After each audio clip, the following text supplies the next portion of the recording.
So hi everyone. Welcome. Welcome. It's November. Yeah, coming to the camera. Yeah. So it's November. It is fewer than 5 months away.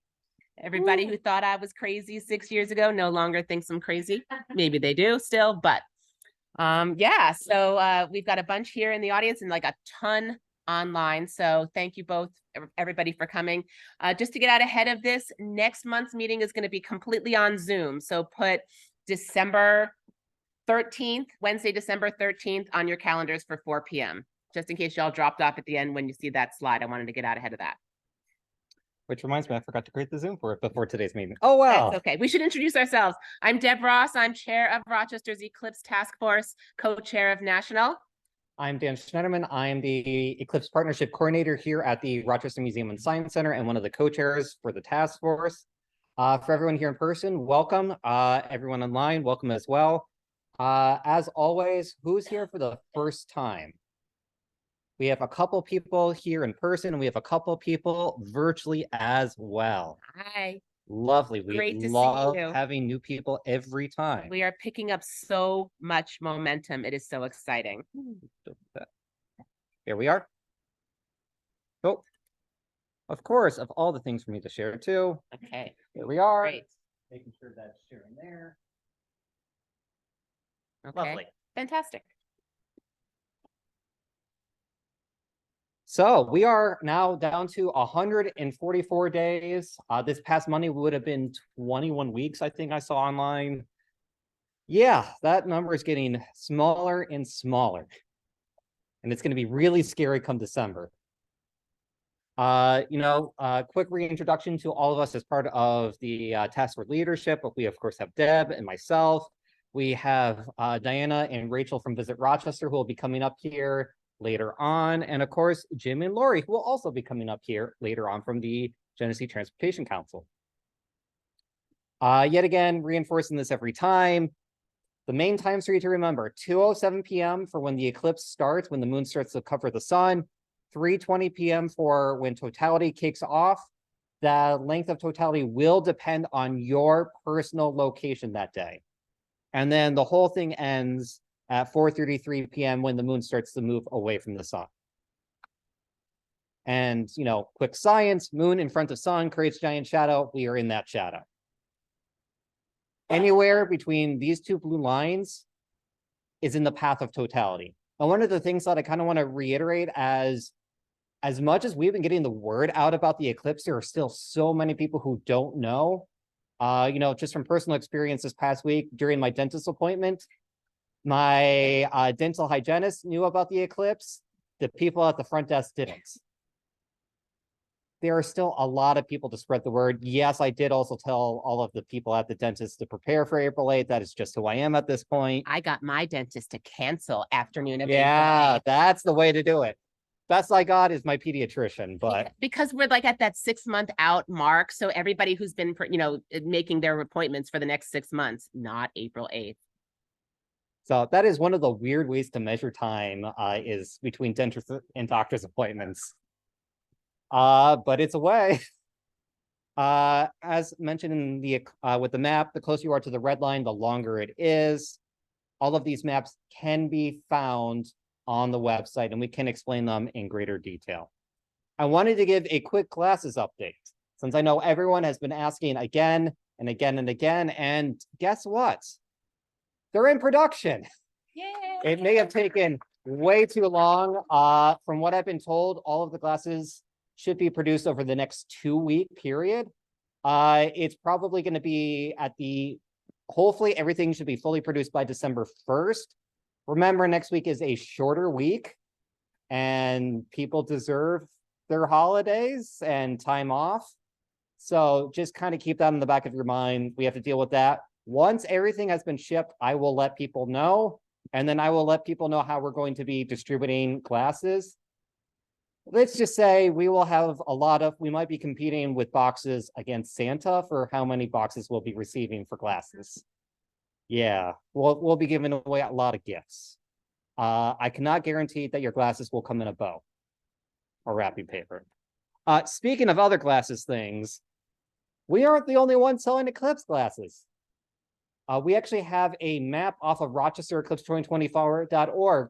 If anyone is selling or distributing Eclipse glasses, please sign up on this website. As I get asked this question so many times, I want to just be able to point people to this map and say, hey, find your nearest location. So once you do receive your glasses, I want you to then immediately add yourself to this list. This will make our everyone's life so much easier. So every month we do cover at least one big misconception. And for this month, I kind of want to cover the most common questions I get asked and Deb gets asked and all of our front desk staff get asked. Remember, there are no stupid questions when it comes to the eclipse. I actually just realized that there was one I forgot to add into this. One of them is, doesn't a total solar eclipse happen at night? I have received that question. It's just be polite when you make these, when you reply to these questions of, yes, the moon is out, but it actually takes place during the day. We require the sun to have a solar eclipse.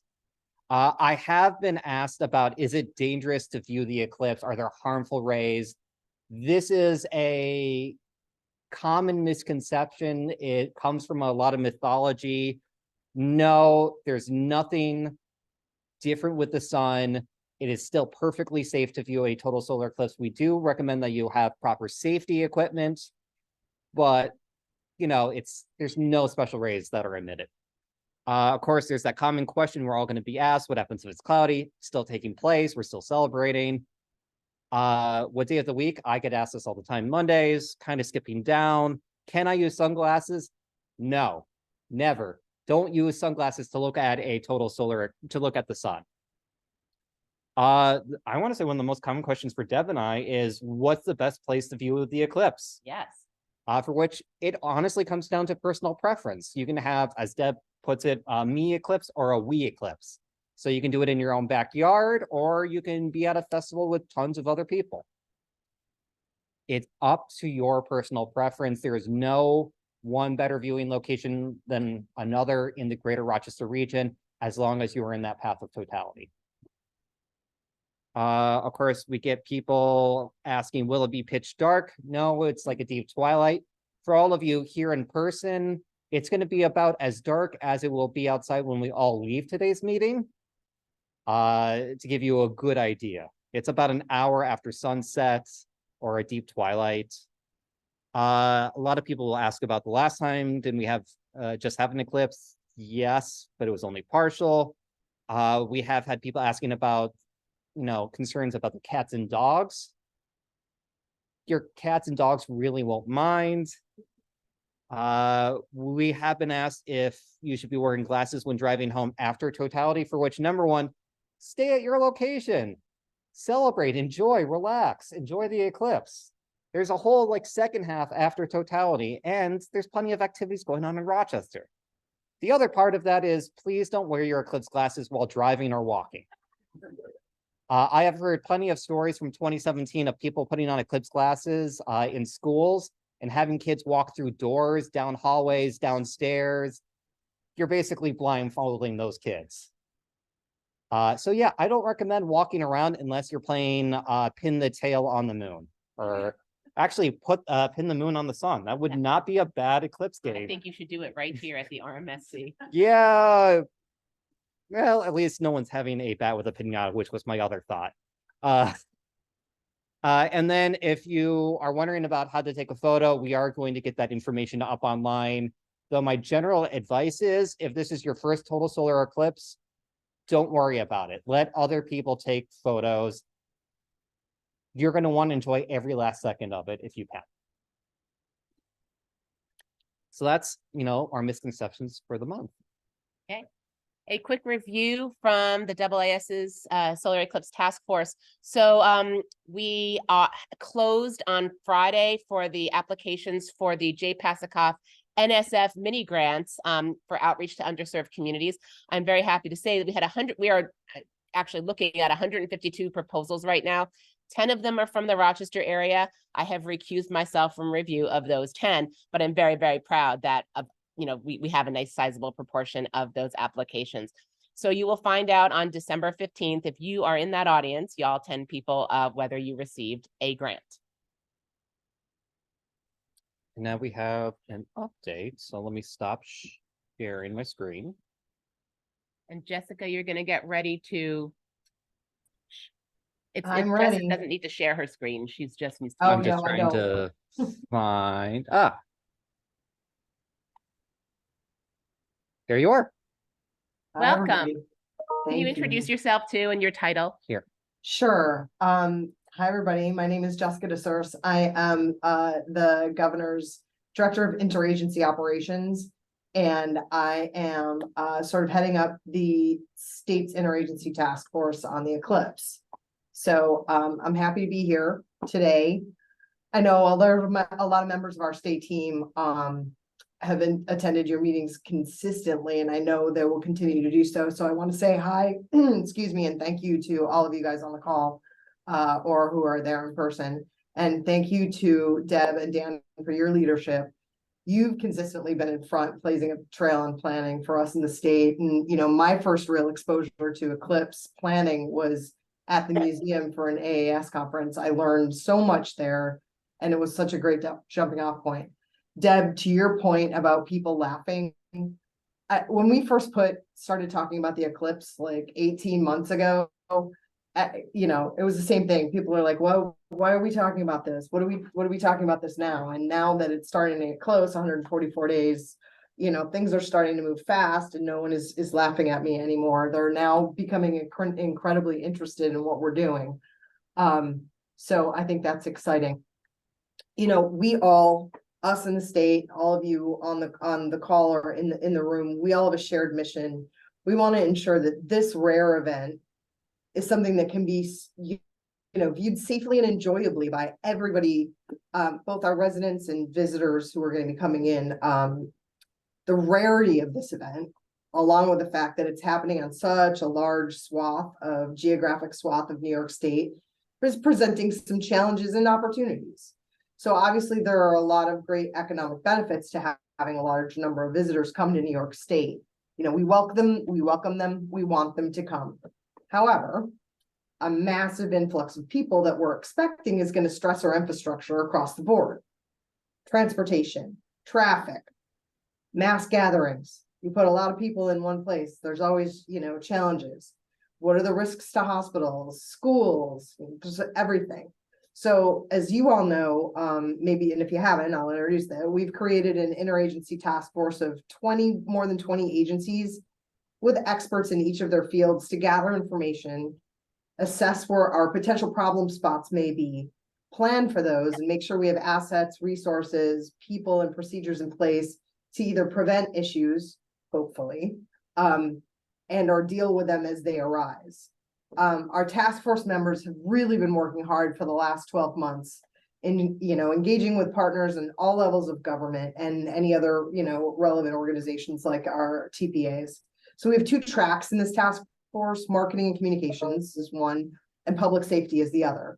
Each is engaging with our local partners across the state. And from a marketing perspective, I'll give you a little bit of an update. So we've launched a website. Oh, and by the way, I apologize for not doing this by PowerPoint, but seems like every time I try and do this, I spend 15 minutes of the time that I have to talk on making sure that my screen is shared. So I'm just going to go through this. This is not like complicated stuff.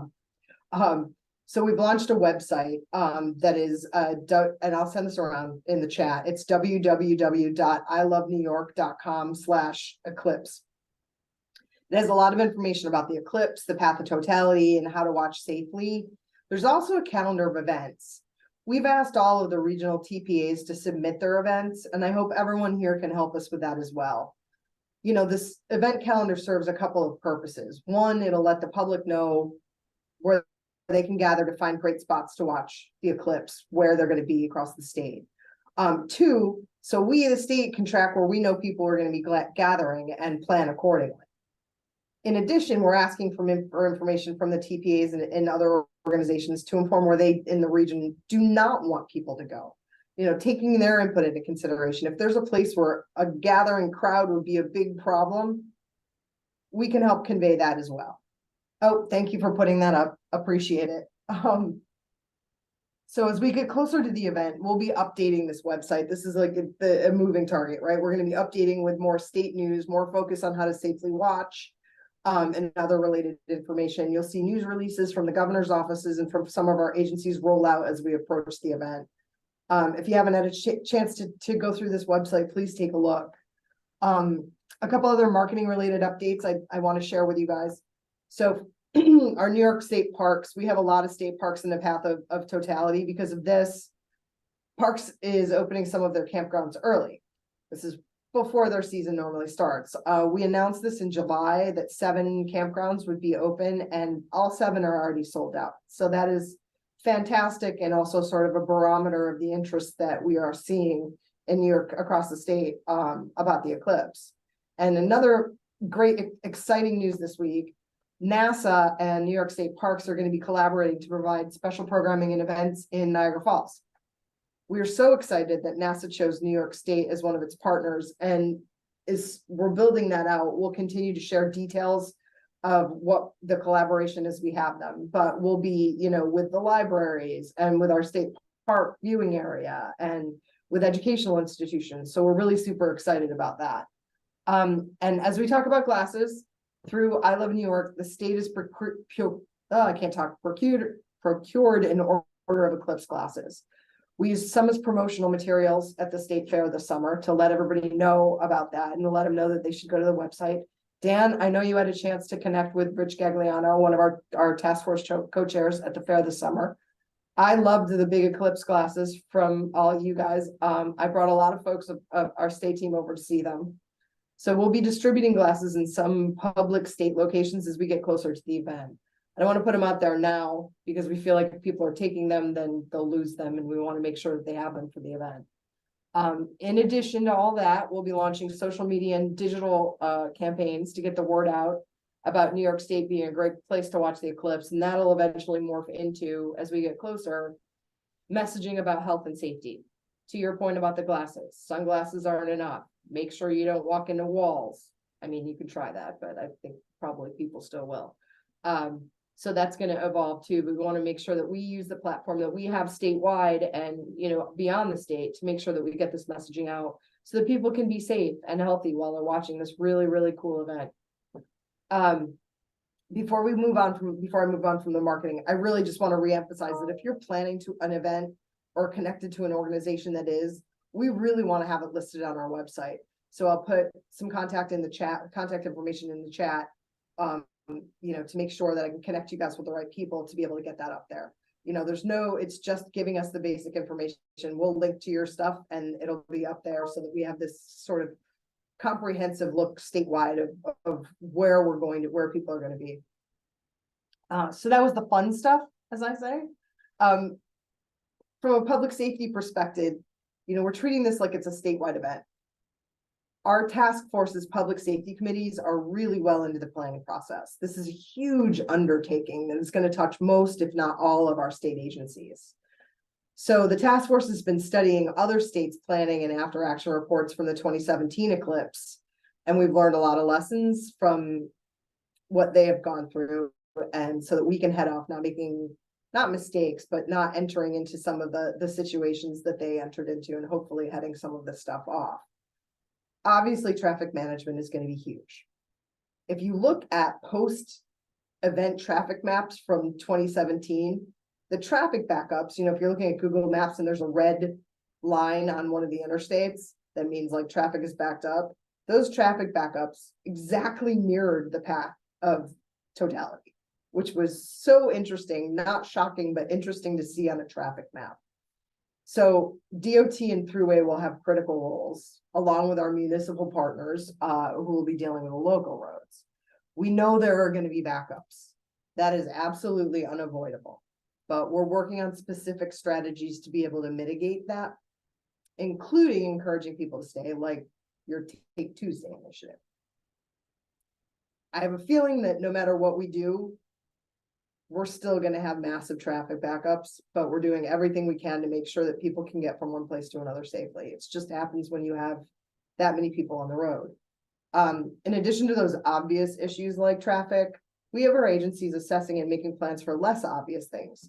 For example, DEC is looking at people, how to deal with discouraging people from going up on hiking trails and what could be muddy or snowy conditions. So there are a lot of little things that touch this that we need to make sure that we address. But everything that we're doing is going to be in concert with our local partners. We're having ongoing conversations with emergency managers in all of the counties, and we'll be convening another full meeting in the coming weeks. That open line of communication, not just with the municipal partners, but with everybody, and coordination is key, and it will continue. That's important to us. So one wild card in all of this is the weather. I don't have to tell you, April 8th could either be 85 degrees and sunny, 30 and snowy, or anywhere in between. It could be one of those scenarios in Rochester and a completely different one in Lake Placid. And we won't know until, having even an idea until a couple of weeks out. So we're really planning for everything. All right, I know this has been really high level, and we'll be pushing out information on all the relevant plans as we're finalizing them sooner than later. So please stay tuned. I'm going to wrap here, but I want to say thank you to all of you for your interest in the eclipse. I'm excited. Our whole team is excited to be involved in this planning. We want to be able to provide the best and the safest viewing experience for our residents and visitors, so that people 10 years from now will say, do you remember the eclipse in 2024? How much fun was that? So I'll end it there. Thank you guys for the opportunity to talk, and we'll definitely stay in touch. Thanks so much, Jessica. You have an open invitation to talk at any of these meetings. So we really, really appreciate the update. If not me, then I will make sure that somebody is available. Wonderful. And then anything you want us to push out to everybody on this task force, and they will push it out to the other people who need to know. So just keep that open, and that'll be great. I will be in touch, and I do appreciate you guys. Really, thank you. We do too. And just to underscore a point that Jessica was saying, next week is Thanksgiving. So Dan and I have been working on our Thanksgiving talking points around the table, and prime among them is Take Tuesday Too. Hashtag Take Tuesday Too, because either you're going to relatives who are going to want to come here, or they're coming here and you're going to want to bring them back. So Take Tuesday Too. The other main thing though is, talking about the weather. So it will still happen, and it will happen here. And remember, when you are talking to family, please remember that that family is going to be staying with you. So if you are on good terms with them, please invite them to stay at your house. Otherwise, invite them to stay at a neighbor's house. Let me share screen again.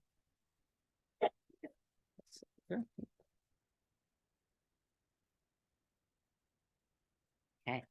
So, Paige, where are you? It's your turn.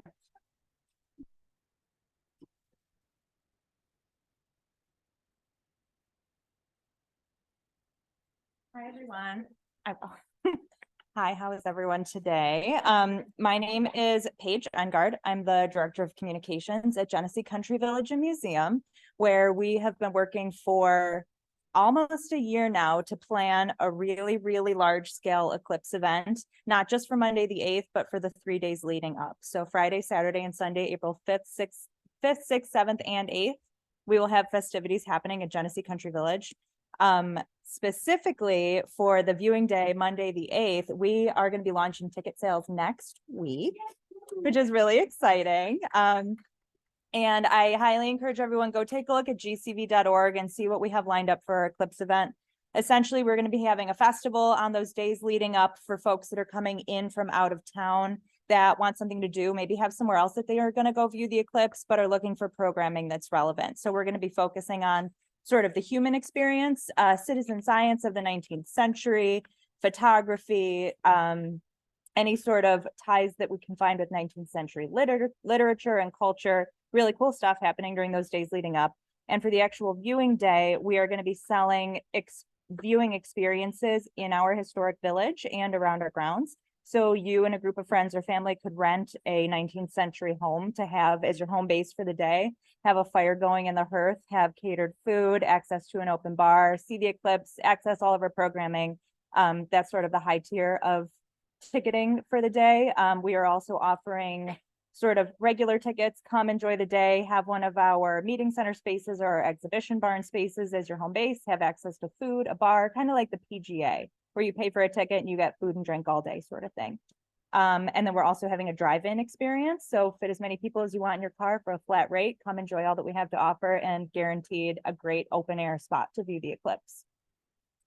So stay tuned, more coming next week, tickets going up for sale. So what I'm here to talk about today is we are in these critical months leading up to the eclipse, and social media and digital marketing is going to be a key point for not just selling tickets for your event, but raising awareness for the eclipse in general, letting people know what you have going on as events continue to develop and tickets go up for sale. And the biggest point that I want to make is that using social media to promote your event, good social media management is key. You can be pushing out the message as much as you want, but if you are not appropriately managing your social platforms, it's not going to be getting to the right people. So I'm going to talk a little bit today about some of these basics of social media management and how you can be using social media to get the word out about your event. And just good practice in general to be remembering when we're communicating with digital audiences. So the first point that I want to make is the concept of creating divisible content. So what I mean when I say divisible content is making your content work twice as hard for you. So essentially, this is when I do this, I'm creating content for my largest platform, that's Facebook, primarily, probably for most of us. I create an image and copy tailored to that platform. And once that's done, I divide the content out into appropriate formats for smaller communities like Instagram specifically. I resize the image to fit it appropriately on an Instagram feed. I replace a hyperlink with hashtags, and I significantly pare down that content for what's a more visual platform. You know, in an ideal world, if social media was your only job and you can be doing just that, you would be creating different content platform to platform. Sometimes I do that. But when you have a full to-do list and we all have lots of other events and other happenings that we have to promote, dividing your content down from your primary platform to your secondary platforms is a really great way to ensure that you're posting consistently and you keep getting the message out to your largest audience possible. Some important do's and don'ts for social media when you're getting the word out about your events that I like to reiterate. Do always incorporate a call to action or a CTA. And when I say a call to action, I mean giving the person that's reading your post something to do with it. So purchase a ticket, click here to learn more, click here to join us on April 8th, etc. Harness the attention of the person that's reading that post and use your content to drive them back to your website or to take the action that you're looking to have them take. Do use high quality images and graphics. Take the time to go source a better photo or a better infographic. If your content is pixelated or blurry or low resolution, your audience will notice. And in this world of incredibly competitive social media content, the few extra minutes that it takes to seek out higher quality content is going to pay off for you. And most importantly, remember that social media is customer service. So these days, lots and lots of visitors or customers or supporters feel more comfortable sending a Facebook message than they do making a phone call. So if you neglect social media inquiries, you're really failing to meet some of your constituents where they feel most comfortable contacting you. And even if you have to set aside a few hours at the beginning of your day or at the beginning of your week to address messages or comments or questions on social media, allotting that time for that particular avenue of direct outreach is so worth your time.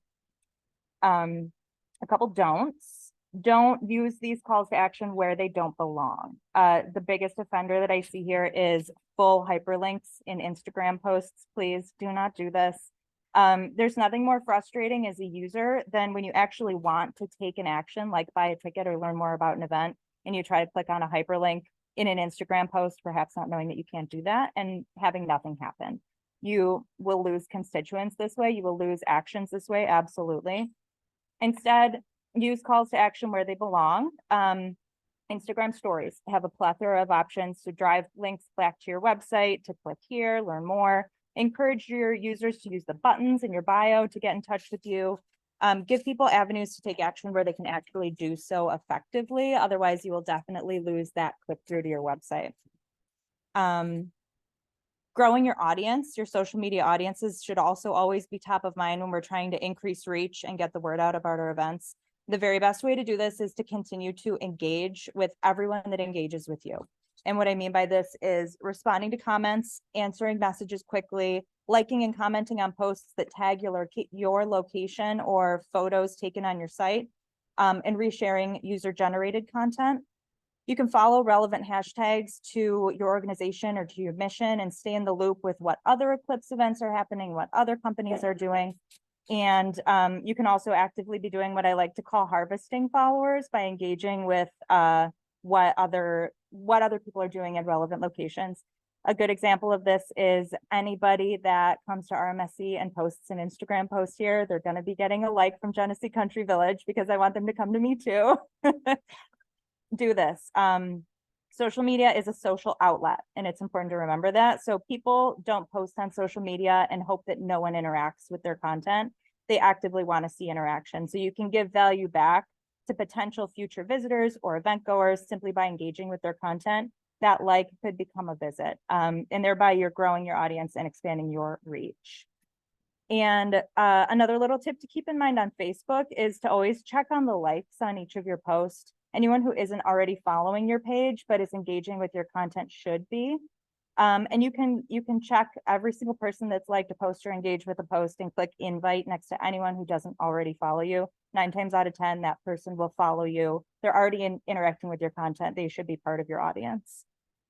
Something that I haven't seen come up a lot yet, but I wouldn't be surprised if we see it in the next couple months, is misinformation on social media in association with the eclipse. Whether that is simply just people not knowing what the science is or actively looking for ways to rile people up or anger people or get their beliefs out there, whatever that may be. So there's a lot of poor advice out there about how to handle negativity on social media, whether that's an angry comment or a bad review, or maybe someone that goes through and spams and comments on every comment on your post. The way that an organization handles negativity on social media is hugely important to how you're perceived by your followers. It's important to remember that it can feel really, really personal and not to let your emotions drive these conversations or these actions. Some social media managers will tell you that it's not worth engaging with or even dealing with negative comments. That's not my opinion. In the instance that comments are profane or violent or hateful, they are getting hidden, deleted, archived. But a lot of the time it's important to try and engage and find educational opportunities where you can. I like to think of it as if somebody walked into the lobby and was upset about something and wanted to address someone about it, I'm not just going to walk right past them. We're going to have that conversation and hope that we can turn it into an educational moment. So oftentimes, if I'm responding to a comment that has misinformation or is angry or negative in some way, sometimes it's not even for that person that left that comment. It's for all the silent readers that are also participating in that conversation. It's okay sometimes too to let a negative comment sit for a few minutes and see if your community members jump in to answer on your behalf or to back up your argument. That's really a hallmark of a well-managed community, is when your community, your audience is willing to step in and defend you or defend your point, especially when you have a lot of other responsibilities on your plate. Something that I really like to do if a conversation is getting heated or lengthy is take that conversation out of a public forum. Say, hey, please send us a direct message. We'd love to continue this conversation, but let's do it in the Messenger app. Or please send us an email, give us a call. Let's take this conversation out of the public arena and actually get to what the issue is here. See if we can find a teachable moment in this. There are some levels of negativity and misinformation on social media, however, that are not worth addressing or even allowing to exist on your public platform. And so in these instances, like I said, hiding, deleting, and archiving is super, super important. And also making sure that you're protected with a social media policy on each of your platforms that really sets the tone and the expectation for your digital communities. So at GCV&M, I communicate to all my audiences that I reserve the right to delete comments that we deem violent, dangerous, hateful, or otherwise abusive. And it's in an effort to maintain safe, educational, welcoming spaces on our digital platforms, just like we do in person. So establishing a policy like this is a really good way to set a temperature gauge of sorts and to determine when you, as a brand, step into a conversation versus when you decide not to deal with negativity or handle misinformation. I just talked at you a lot. So a really, really quick recap, what you can take away from this today is create content that works twice as hard for you by making it divisible with a divisible content strategy. Treat social media like customer service, because it is. Engage with everyone who engages with you to both actively grow your audience, but also to expand your reach to new audience members. And maintain safe and educational digital spaces by actively managing your communities and employing your social media policies. That was a lot. And I know that there will be questions. Yes. Absolutely. Things that we're noticing, especially regarding classes, especially religion courses, Yes. is a lot of spam and comments trying to sell you stuff. Yes. And so if you could address that. Absolutely. Yes. So there is a lot of times, and I see this happen almost every day, you will see a spam comment pop up on a post, and it won't just pop up on one comment, it'll pop up on every post that you've made or every comment in that post. Don't even try just like hiding or contacting that person. It's not a person, it's a bot, or it's someone that's been hacked. Block that user, because that will remove any comment that they've left on any other post. Don't take the time to go through comment by comment, just block the profile. If in the instance that it's spam, I don't even bother to archive those. I just remove it as quickly as I possibly can, because people will click on those links. People will give their financial information. I mean, you can't stop people from doing that, but you can try and handle it very quickly. For people that are actually trying to share misinformation, like I said, I haven't seen it yet, but I won't be surprised if I do. I very quickly come back with transparency, honesty, and facts, and back up exactly what it is we're saying. Yes, you have to wear Eclipse glasses, for example. I haven't seen it yet, but it could happen. But for the spam, especially, block, don't hide or delete, because it will delete the full slew of comments that they've probably left. And maybe a policy that addresses that we're not going to be, endorsing other people. Yes, absolutely, yeah. Yeah, build that right into your social media policy, honestly. Yeah. Questions, Rachel? As we get closer and people and start selling out, like I just experienced for a non related group, we posted our event being sold out, and we immediately got a bunch of comments like, hey, I'm not pushing it. Yes, sold out is one of those phrases that will trigger bots to hit up your post.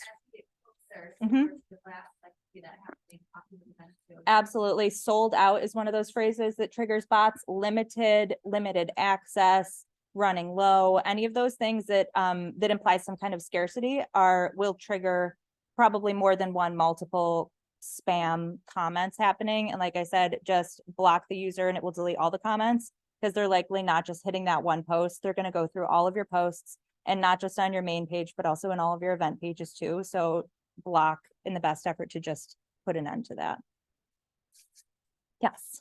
I'm just curious, because we've been going back and forth. Your higher tiered packages, whatever they are.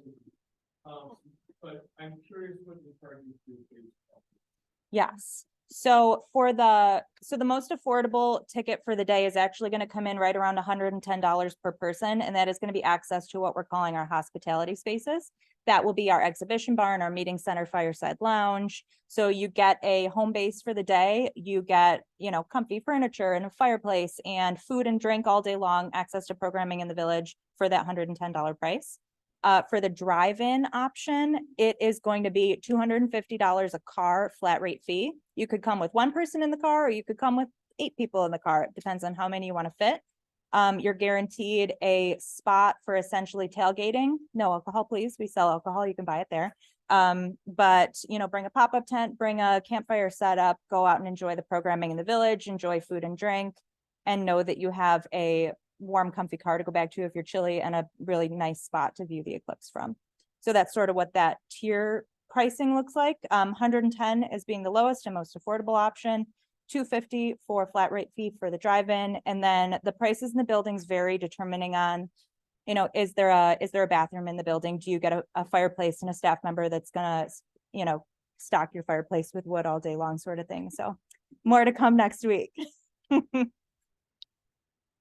Other questions?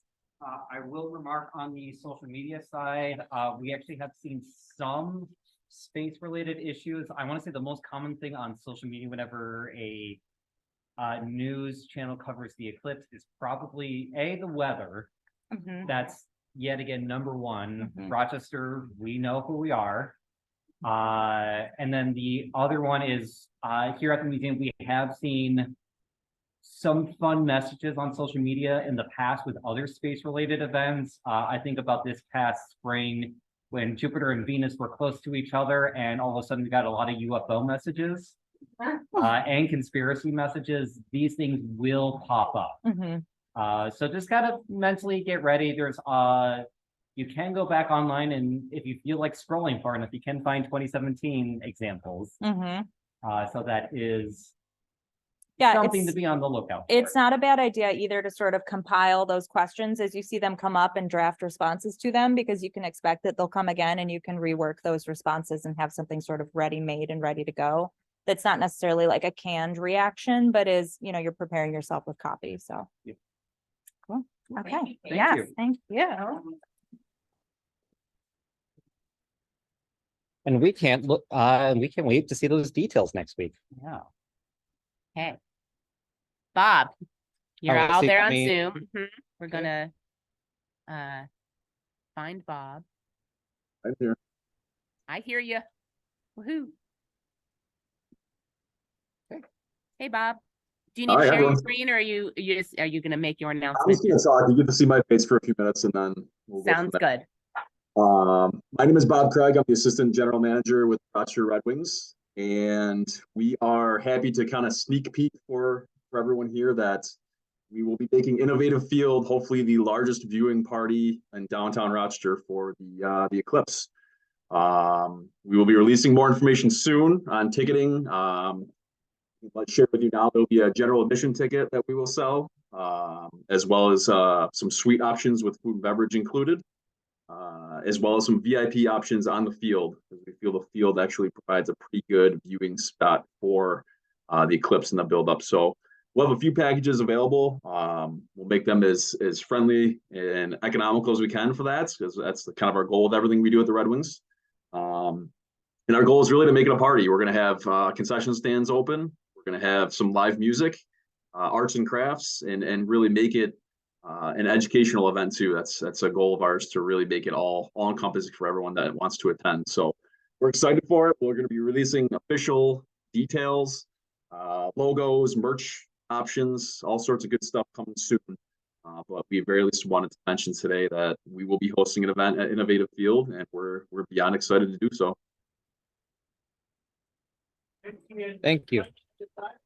Mitzi and Spikes already do have their glasses. Dan coordinated custom-made glasses for Spikes and Mitzi. Yes, they do. So they will be prepared just as much as anyone else that'll be there. Thank you so much, Bob. You got it. Thank you. And just, clear. you know, a shout out, if you guys are the December announcement of a new event, just start thinking and get in touch with me and Dan. And please, once you know about your event, and if you're going to have an event, let us know, because we're mapping everything out and providing that to all of the emergency management people, just out of pure logistics. Like, we're trying to help out wherever we can there. Okay, so just a quick review. Now is the time to start thinking about bars and restaurants. Okay, so if you know people in hotels who own food establishments, now is the time to start thinking. I know it's very, very difficult in this industry to do that at this point. It seems wildly premature. However, here are the things that you can do now, not least of which is if you do this stuff early and name it, you're on the itineraries, you're on the lists, and you're inspiring other people. So the first thing to do is see if you can find a great name for that day or the weekend. Puns are fantastic, right? Dan and I are going to ask you to use astronomy terms rather than astrology terms, but really you do you, depending on your area of expertise. Try for at least one specialty drink, and I'm going to ask you not to forget the kids or folks who aren't partaking in alcohol. Just make a cool drink and name it after an eclipse. That's all you have to do. Maybe it's even a drink you already specialize in. Rename your menu for that weekend or the day, so that can be the same or different from the name of if you're going to have an event. Think about if you're going to order swag as part of a package for what you're going to be offering for food that day. think about it right now, and think about hands-on activities as well. If you're looking for hands-on activities, we do have a bunch of links to different resources and activities for you to replicate off of Rochester Eclipse 2024.org. Yep. And if you Google theme ideas for an eclipse party, NASA's site from 2017 will pop up. I think they've recently reimagined that for 2024. And also, we're going to ask you, consider running these specials before April. One of our missions really is to create Eclipse ambassadors for the entire region, all 1.1 million people. We want to turn them into ambassadors before April 8th. And if you're doing Eclipse specials, January is not too early to do them, right? Like, what do we do in January around here? Let's go and eat something, drink something, and get excited about the eclipse. We will help spread the word. It doesn't cost you anything to rename your menu or have a specialty food or event, and other people will publicize the hell out of it. So decide to do it, name it, tell us, we will spread the word far and wide. Oh, one quick thing about that. So as part of the national task force, I'm kind of becoming the media funnel for when outside reporters ask about these things. And food and drink specials by region are the thing that they're starting to ask about. So do it now. Tell me about it so that I can shout about us. Thanks. Cool. So we're going to do some quick updates from some of our task force leads here at the RMSC. On November 1st, we were at the World Trade Center representing the eclipse for Isle of New York. We got to talk about the eclipse and all the efforts going on here in Rochester to about 70-something media organizations. We were right next to Visit Rochester there, which was a lot of fun. Definitely one view that could not miss out on. We got lucky. We did some solar viewing at the start and brought one of our giant pair of binoculars. We've done a lot of other outreach since then, a lot with Halloween. We've been working on updates on the website.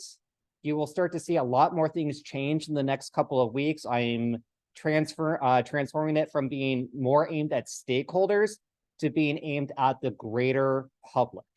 So a lot of information is going to be kind of crunched down. There will still be links on how to get involved in the resources for you to replicate, but we're starting to move those. One change that we made this morning, on the front page, you can very quickly get to where to find eclipse glasses and where are all the eclipse and viewing festivals. We need those front and center. Here at the RMSC, our Rock the Eclipse Festival, our tickets are going to go on sale on December 4th.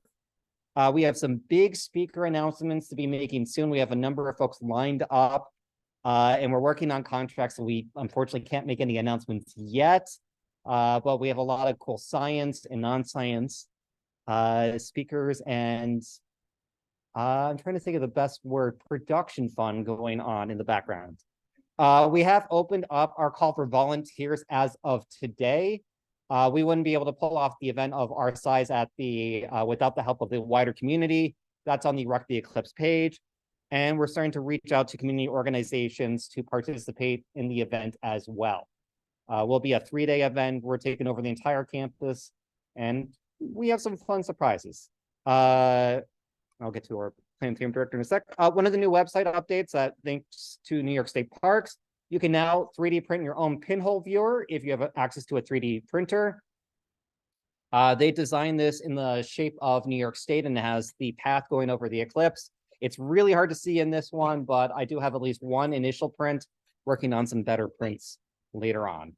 Of other things, thanks to the Monroe County Library System, we now have book lists available on the website, both for children and young adults as well as adults.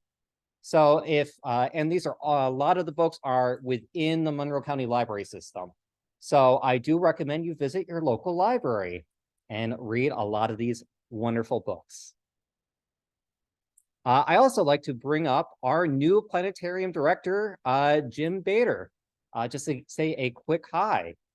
For those who didn't know, Steve Fentress, who's been here for 35 years, he just retired last week. And we are excited to have Jim with us now. Thank you guys so much. Thank you. I've been here for 3 weeks now. I'm originally from North Texas, so I've had a fantastic welcome, and thank you to everybody at Rochester for making that so easy and such a smooth transition. I've definitely been around planning for eclipses, the 2017 eclipse, doing events for that, as well as the eclipse our annular eclipse that passed very near North Texas. I know the stresses of everyone's going through right now, at least to some extent. But if you need me for any reason, my door is always open. You give me a call and reach out. I'm happy to work with any of you if you have ideas moving forward. So yeah, thank you guys so much.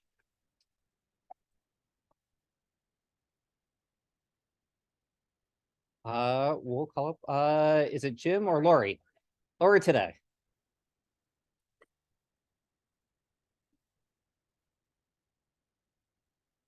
Great, thank you. Lori Marr with the Genesee Transportation Council. And just a couple of things that we want to remind everybody is that we're continuing to field requests to speak to different groups. Recently, we were just speaking with the Eastern, is it the Eastern Border? The Eastern Border Health Initiative, which was really exciting because it was several states, several provinces from Canada and other people, and they took a lot of interest in it. Just a reminder to send us our viewing location information. We've already heard that today, but it's really helpful for us. And just to kind of share with what's coming up next is we obviously spend a lot of time thinking about traffic and highways and roads, but there's also a lot of other modes of travel that we want to keep in mind and that we've certainly not forgotten about. So that's including general aviation, all of the airports and airfields that we have in our area. They're going to become quite popular for people, and not only people that like to fly, but people who like to fly also are interested in the sky, right? So hopefully they will choose our general area to come to. So I'm going to be reaching out to a lot of those folks soon to make sure they're aware if they need any resources, whether it's ordering their porta potties and volunteers and things like that. And also researching from Perryville, Missouri, our good colleague Trish Scald, she gave us some great information to build on.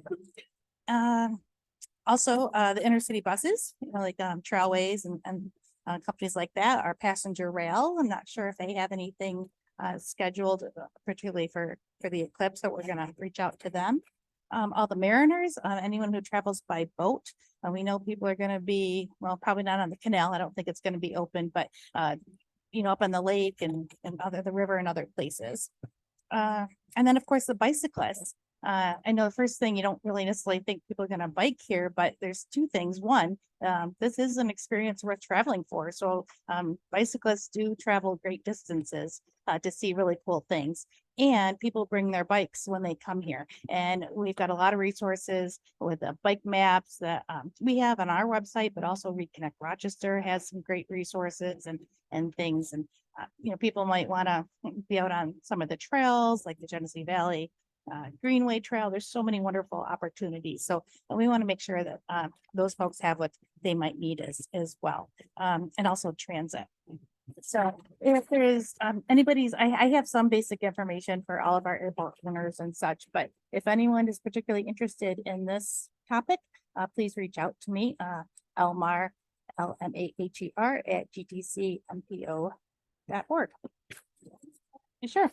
So Lori, and it's Elmar, LMAHER at gtcmpo.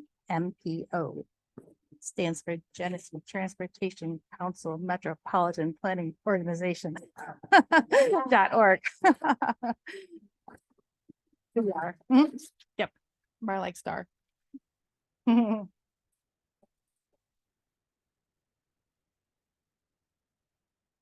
we'll call up both Diana and Rachel from Visit Rochester. Or is it just Rachel? Perfect. T-shirt. Yeah.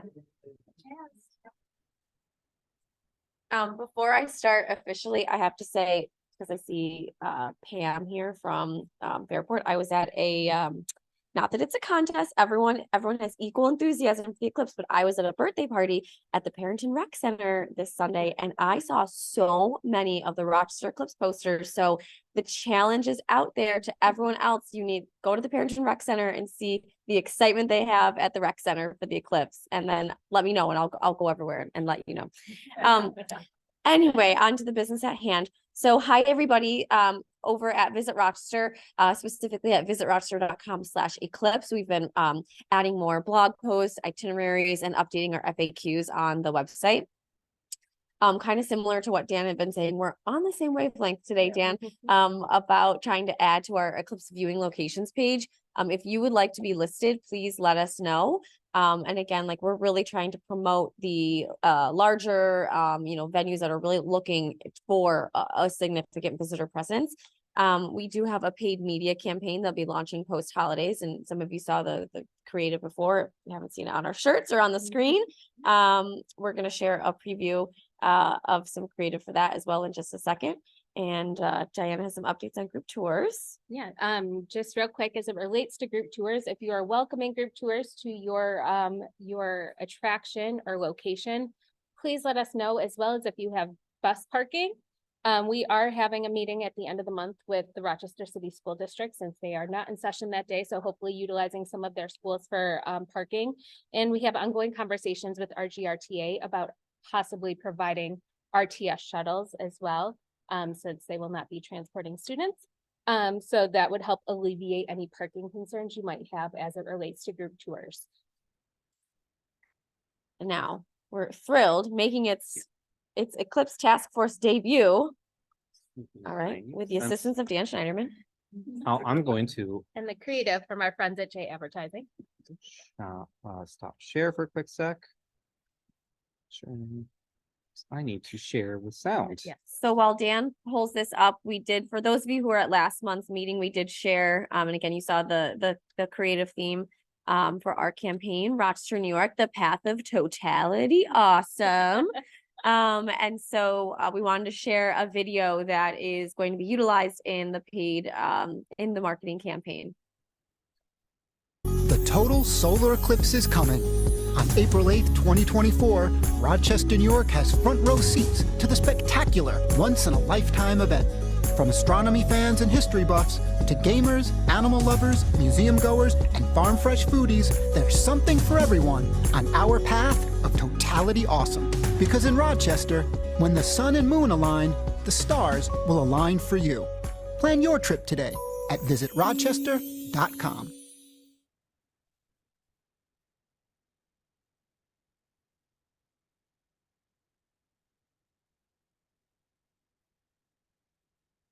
Thank you, Dan, for the assistance. And yes, thank you again to the team at J. So this will be deployed in all of our target markets, and we will be taking over the Eclipse universe with that message. On the media side of things, it's been actually very busy. So as Dan mentioned, Visit Rochester also participated in the media night with I Love New York back in November 1st, feels like longer ago.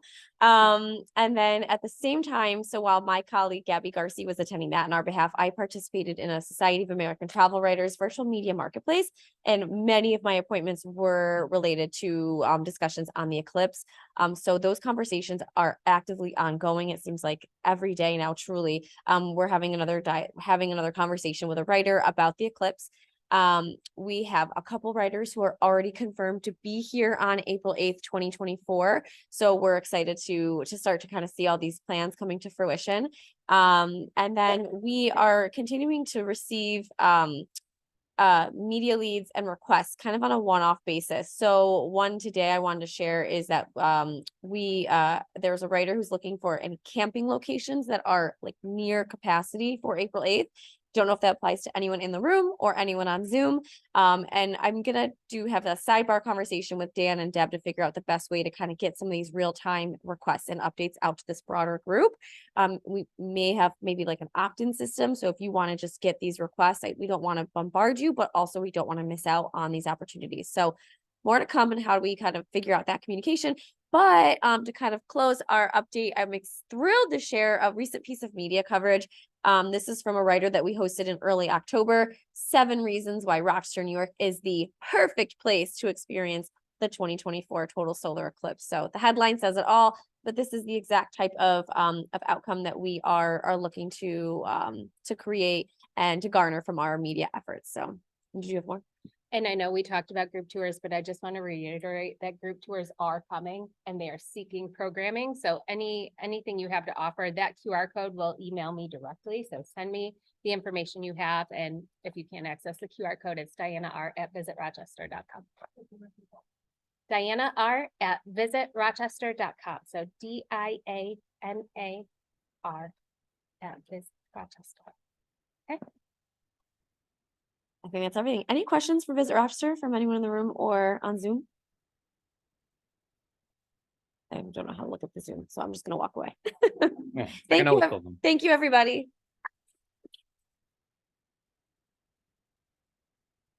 I will say, the RMSC been inspired by all of your group tour requests that I think we figured out our rate today for our festival. Knowing that you would be mentioning that. Yeah. So we are still continuing on with our outreach. We are starting to reduce the amount of outreach that we have for the rest of the year. Coming up, we'll be at the Maker Faire this upcoming weekend. On December 1st, for any of you who are hockey fans, we will be doing Eclipse Night at RIT Hockey. The next day we'll be doing we'll be at Penfield Library and then Webster Parks and Rec for their Eclipse art exhibit. Here at the RMSC, we're doing Stars with Santa again, for which, if you know a Santa who is interested in wearing Eclipse glasses, please reach out to me. I will definitely get you Eclipse glasses for that Santa. This is something we started doing last year. It's a great way to get the word out. And then one scary number that I wanted to share with everyone, and I'll share it with everyone again. December 30th is 100 days away from the eclipse. That is a scary number. Some of us remember 1500. Now we're down to 100. So we'll be able to kick in the new year at 98 days. So just kind of keep that in the back of your mind.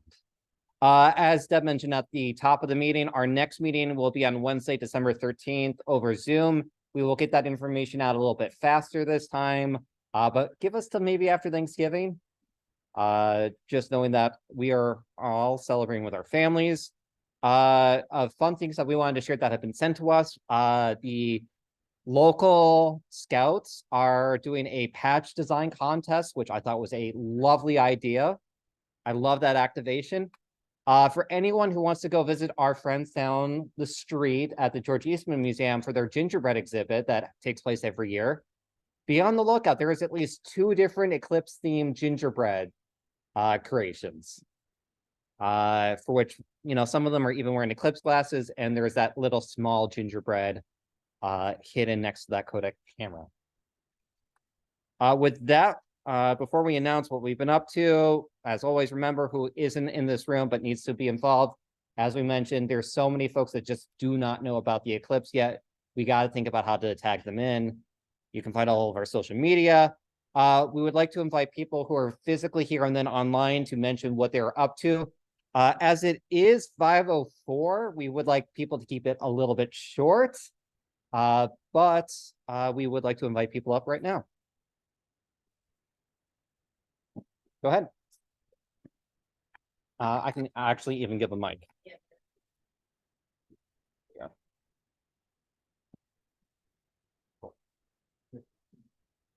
Oh, for me? Yeah. Ah, I didn't know you were talking to me. Hi, I guess I'll stand up because I think everyone's behind me.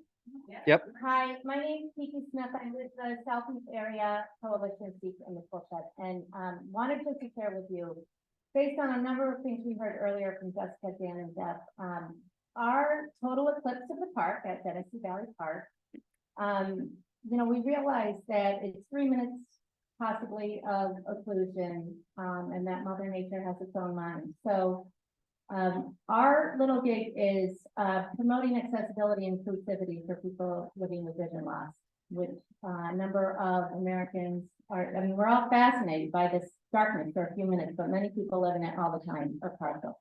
So we're partnering with FLOM, Retina Associates, Goodwill of the Finger Lakes, and Goodwill Vision Enterprises, and we'll be doing a lot of immersive tactile experiences. If I'm working with the have light sound boxes, audio description, and national broadcast, and whatnot. In that way, the weather's awful, that's the only thing to do in the dark. But I really wanted to encourage everybody in their own event planning to think about inclusion and accessibility, especially as it comes to electronic, digital, and social media. Having photo descriptions, making sure things are visible and large enough print with enough contrast, they're friendly for screen readers, that they're actually audible with screen readers. And then you think about things like parking, mobility, our particular event, vision loss comes with hearing loss, memory loss, mobility loss, in many cases. And so just trying to, everybody please try to keep that in mind. I do have to be talking to you, I know Dan, Deb, and Anita are really working hard on accessibility, but we're really proud to be bringing an event that is, focusing. I experienced the 2017 Eclipse with very emotional for me.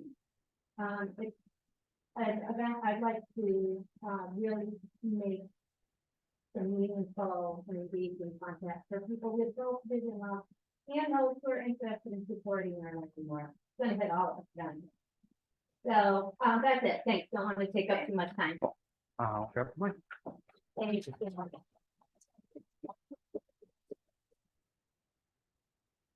No, Mike? Hi, I'm John Beal from Calkins Road Middle School. We're premiering the first Eclipse-based musical, Midnight at Midday, the musical Tales of an Eclipse. And we've got shows in the beginning of February and April. I now have the forms if you would like to advertise in our program. We're expecting 2,000 to 3,000 people for our shows. We're giving you the price of, normally we do 3 shows a year. This year, because of the event, we're doing 5. You get the same price for advertising. So if you're one of those restaurants or bars that have a specialty drink, you want to put an advertisement in there, or any other any other Rochester business, if you want, we would love to have you advertise. Tickets go on sale to the general public December 18th. So I will have ticket links and information for you at the next meeting. Thank you.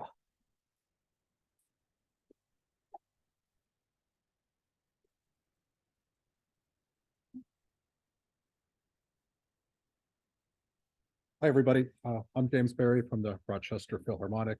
I didn't thank Dan and Deb last time I was up here, so thank you all for all your support and all you've done.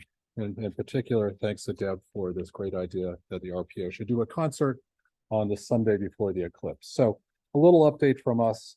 For those of you who were here last time, we are doing a concert at Blue Cross Arena on April 7 at 7 p.m. And it'll feature our great orchestra and our music director, Andrea Stelz, our principal pops conductor, Jeff Tysick. Hot off the press, we have a press conference scheduled for Monday, December 4 at Blue Cross Arena in the atrium, and tickets for our concert will go on sale that Monday. And I guess the last update, hopefully before the new year, we like to send invitations out for RFPs to participate in creating what we're calling an experience in the atrium.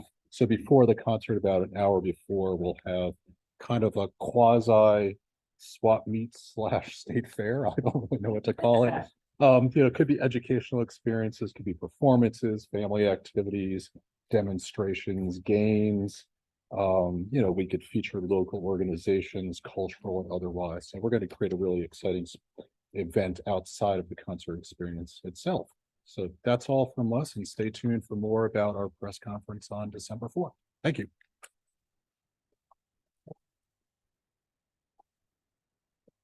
Things just for those in the room who don't see the chat. We have David Turley from I Love New York, just yet again promoting to submit your events so that they end up on the I Love New York website. We had Victoria from the Royal Astronomical Society of Canada tuning in and sharing some resources that they have been working on. I believe I saw WXXI is working on PBS Kids branding to help with safety messaging. For which, related to that, I know I personally have seen, thanks to the DEC, that even Smokey the Bear is getting involved in the eclipse, and there's some great assets out there. And Yates County has confirmed that Dundee School District will be closed that day. Cool. Did you have anything, Jim? I have a quick. A feel-good anecdote. I think it was Monday evening that my wife heard from her friend who lives in Buffalo and likes to take her kids to different things. She came here to RMSC the previous weekend and said, then she came back and she called my wife and said, did you know there's an eclipse coming to Rochester? And she's in Buffalo and she said, Buffalo's not doing anything. They're coming to Rochester. And I apologize to our friend from Buffalo, but this was a Buffalo resident who said, Rochester's doing so much more.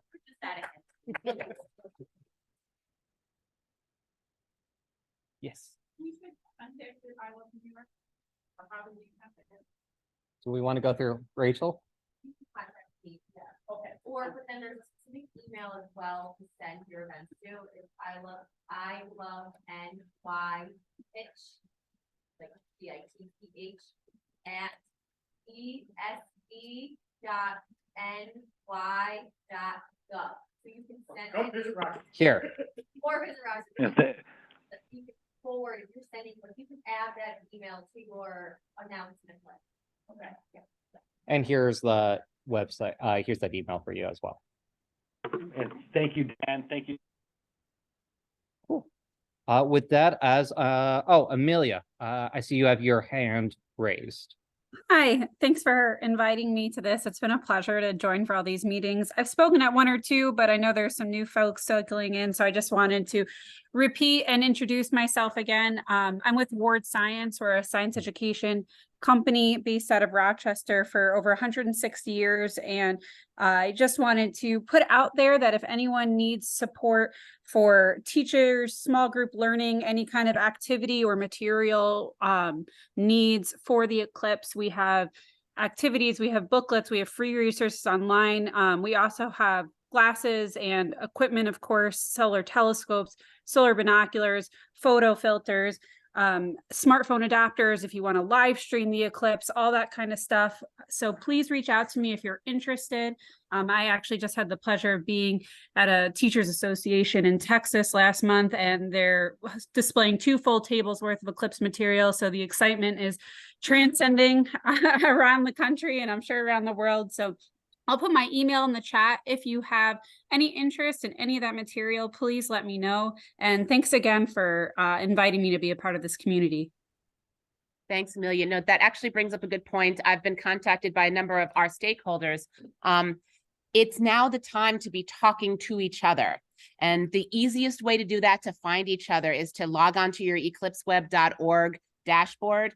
If you are already on there, it's linked to your email address. If you don't have your password, it can get sent to you. If you're not on there already, just go to eclipseweb.org, go to Rochester and apply to be a stakeholder. We'll approve you quickly. And then you can find all the other 750 people who are on the task force, find where they're at, and then just have a direct contact to them. So if you're offering something, like if you are a music institute and you want to let your people know that your students are available, you can find those people right there. Okay, we should probably close unless So thank you, everyone, and we'll see everyone virtually in December. Thank you, Dan. Thank you, Deb.